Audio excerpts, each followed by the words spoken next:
Welcome to a new Neon Jazz interview with talented Latin drummer Brian Andres.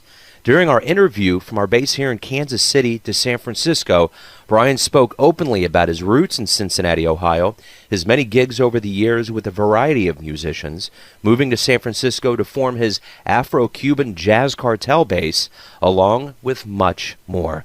Dig it. First question I have for you, you were born and raised in Cincinnati. Talk to me about how that town kind of cultivated your love of jazz. Sure. Well, I was born, my parents were both musicians, so there was always music in the house. My dad is a member of the Bluest Big Band, which has been doing Wednesday nights at the Bluest since 1982, I believe. So there was always just that doorway into the jazz community.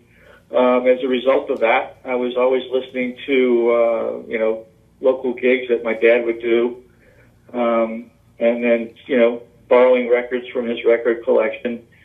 So that was pretty much the doorway there. Just mostly local jazz players that my dad would be playing with. The great John Von Olin, the drummer with the Bluest Big Band, was somebody that I kind of listened to a lot, just because I would always, even as a kid, I was going to check out the Bluest Big Band on Wednesday nights if I was allowed to. I was always going and checking that out. So, and then there was a guitar player by the name of Cal Collins that I also would go check out a lot. He had a steady gig down at the hotel in downtown Cincinnati, and I used to always go catch his quartet play. This is all before my career started. So, very cool. So, when did you start playing music? Professionally, I started when I was 19. Okay. I auditioned with a guy named Cincinnati Slim and the Headhunters, a blues band, and started playing with them. It was 19 or 20 at the latest. So it sounds like you really jumped around genres after you started playing professionally and then moved to San Francisco. What was the move to Frisco like? Oh, it was big. Yeah, I mean, I played a lot of different types of music in Cincinnati, but once I found that the love of Latin music kind of drew me, I had to move out to San Francisco. I wanted to get to a coast, and this city provided everything that I was looking for. It had, the players that were nationally and internationally known. It had a deep Latin community of players, and then of course just the city itself culturally is a beautiful place to live. But it was definitely a culture shock coming from the Midwest to the West Coast, to San Francisco specifically. It was culture shock, just the cost of living, definitely not as laid back and Midwestern as Ohio is. It's got its own pace and vibe, but that was part of the charm. I fell in love right away. So how have your Midwestern roots kind of helped you to adapt and thrive and get woven into the Frisco culture? Well, that's a good question. I guess comparative to New York, which is just real aggro and, at least seemingly, San Francisco is definitely not a very high aggressive city. And I guess, neither would I include that as the Midwest either. So there's a bit of a laid back vibe to the Midwest, and I think that fits into the Bay Area as well. So I guess that would probably be the number one way. So why did you pick Latin jazz? Oh, I don't think I did. I think it picked me, to be honest. Mm-hmm. I'd never heard, my experience with Latin music was hearing, jazz drummers playing some sort of Latin rhythm on their drum set. I always dug it, but it wasn't the real deal. I didn't hear the real deal until I was, well into my career. I'd been playing probably for nearly a decade, and I heard a band from Cleveland playing salsa music live. Hearing it live was what knocked me out, and just the way that the percussion, locks together, and the rhythm section, it just blew me away. And it was at that point that my projection changed. I definitely wanted to know as much about that music as I could. Having already had a background in jazz, I think just the combination of the rhythms from the salsa music, which was more dance-oriented, and then the sophistication of the jazz, it just became a no-brainer. That was really kind of what my emphasis was to become, and I found plenty of that out here in the Bay Area. So other than the drums, do you play any other instruments? No, not with any sort of proficiency. I've always played the piano, but not nearly as well as my parents would have hoped.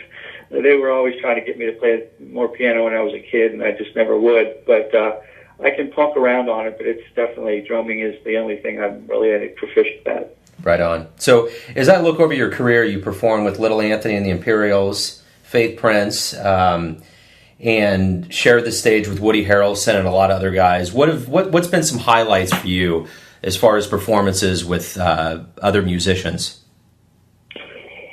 Oh, well, I got a chance to perform with Lalo Guerrero, who, I didn't even know. I'd heard his music in Ohio, but I didn't know anything about him or who he was until I moved out to the Bay Area and realized what a treasure he was. He's a Chicano satirist and musician. So performing with him, and he was dressed up in his zoot suit and trying to kind of play this music that he had helped craft with some sense of authenticity was really nice. I was honored to have been included. And he passed away shortly after we did some performances with him in the early 2000s. So it was that was a really nice treat for me. Cool. So talk to me about the bands and albums you've been involved with over the years. The bands I've been involved with, or my own group? Your own groups and the albums that you've put out. Okay. Well, there was an interest in my part back in 2006 and 7 to feature. There's a lot of recordings coming out of the Bay Area, a lot of world-class Grammy-nominated albums, but a lot of guys were still not getting a chance to play on these albums. And so there was a bunch of guys that I was working with regularly and that were my friends, and they were phenomenally talented, but hadn't really had a chance to record yet. And the first album we did, Drummers Speak, was really just in its infancy. It was just an idea that I had to give guys a chance to record and to put some of their ability down onto vinyl, so to speak. That was the first idea, and then I wanted it to be a kind of a concept album, and recording, drummer composed tunes was the next step, because I wanted to have some original arrangements. So I contacted some of these guys, like bassist Sal Sierra and pianist Christian Tumalan, and asked them to come to arrange some of these tunes that I had in mind. And then that's really when the band kind of started fleshing itself out. I knew that I wanted to have three horns, because I've always been attracted to the three-horn sound. There's so much you can do with that within an arrangement. And I knew that having so many friends playing percussion that I knew that was going to be a multiple percussion album. So the band just kind of grew out of that desire. We recorded the record before we ever did a gig with the band. So the album was really the beginning reason for the band. And then all of a sudden I had an album, so I figured, well, I need to start booking some gigs. And it took off from there. And little bit by little bit over the years, the idea for the second album, kind of still staying with the theme that there's just so many really good players out in San Francisco, and that as a city, although it's gotten plenty of recognition historically, even with going back to Cal Tjader and all that, there's just so many players that don't get the recognition. So I wanted to, with the second CD, San Francisco, I just wanted to kind of highlight that as a conceptual idea, that there's so much talent here that people need to pay more attention to it. And so we had developed some of these songs over the years of gigging, and some of them were specific to the new CD, but it all just kind of came together nicely this year. Absolutely. So who has been the most influential on your playing style? As a drummer, well, if you go back far enough, to be honest, you would have John Von Ohlen for sure. He's a phenomenal big band drummer. But I listened to him in so many different settings as a kid. And then getting into the Latin playing, it's specific to drum set playing. I guess you would have to say Horacio El Negro Hernandez is definitely high on the list, as well as Ignacio Baroa, world-class Cuban drummers. But basically, there's also local guys here that I really, really love the way they play. David Flores and Colin Douglas, guys that, whenever I get a chance to hear them play, I love to see what they're doing. Right on. So where have you performed around the world, and what would you consider your favorite places to perform?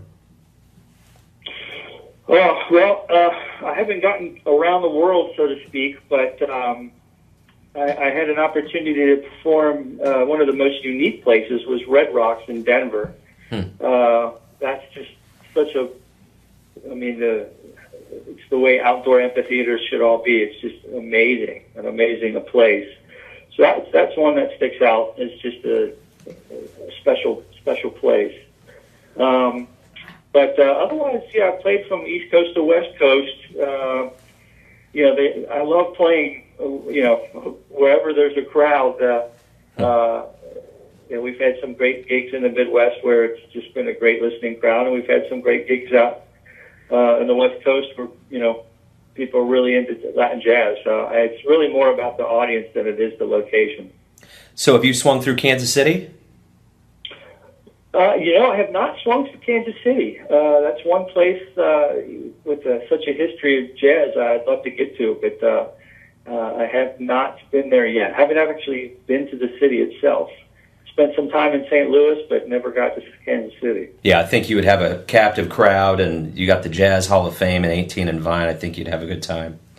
Yeah, no, I'm actually reading a book, Papa Joe Jones' book right now, and he spent a lot of time in his early career in Kansas City. It's definitely on my list of places I want to go. Very cool. So speaking of legendary and historic, if you could go back in time and meet one musician from any era, who would it be and why? Oh, I would for sure. I'd go back to 1955 New York City. There was just narrowing down to one musician would be hard to do, but that would be the place for me. I would probably say, I'd love to sit down and hang out with Tito Puente, the king. I mean, he's as a percussionist, as an arranger, as a composer, as a band leader. There's no one better. It's just outside of Latin music for sure, but outside of it, anybody that you want to try to emulate, he's the one. Right on. So, talk to me about your plans. What are some of your short-term plans? What are some of your long-term plans? Well, short-term plans have been just trying to promote this new CD, trying to keep the wind under its wings and see what we can do with it. I didn't really, aside from recording the first CD, I didn't really put a lot of effort into pushing it out there. I was just new band, new recording. That was really what it was about. But this one, I really felt like it was a stronger CD, and I wanted it, to see what we could do with it. So short-term plans, that's what that's about. Long-term plans is just try to cultivate the band on a national scale. See if I can't get more bookings. See if I can't get out on the road and bring the music to more people and get outside the Bay Area. So speaking of long-term plans, how do you want to be remembered as a musician? I guess I want the musicians I've performed with to remember me as being a nice guy, and I'd love the audience to remember me as having something. I guess having had something to say. Yeah. Very cool. So, do you live with any regrets? I regret I don't play the piano better. Very nice. Very nice. So to get kind of a flavor of what you like musically, what's the last album or song you listened to before this interview? The last song would have been a Mongo Santa Maria song. I've been listening to a lot of Mongo Santa Maria lately. Wonderful. So as we kind of get towards the end of this interview here and getting kind of a well-rounded view of who you are, in the length of one tweet or 144 characters or approximately a sentence and a half, tell me who you are. I'm a musician drummer, very much interested in exploring my love for Latin jazz, and trying to make a statement amongst the giants of the music. Perfect, man. Hey, Brian, thanks for your time. Keep up the good work. It's awesome material. Thank you, Joe. I really appreciate your time and effort. Thank you. Absolutely. Take care, Brian. Thanks for listening and tuning in to yet another Neon Jazz interview, where we give you a bit of insight into the finest players and singers doing that jazz these days. And thanks to Brian for his time and insight into his craft. If you want to hear more interviews, go to Famous Interviews with Joe Domino on the iTunes Store or visit theneonjazz.blogspot.com for all things Neon Jazz. Until next time, enjoy the music, my friends. Neon Jazz.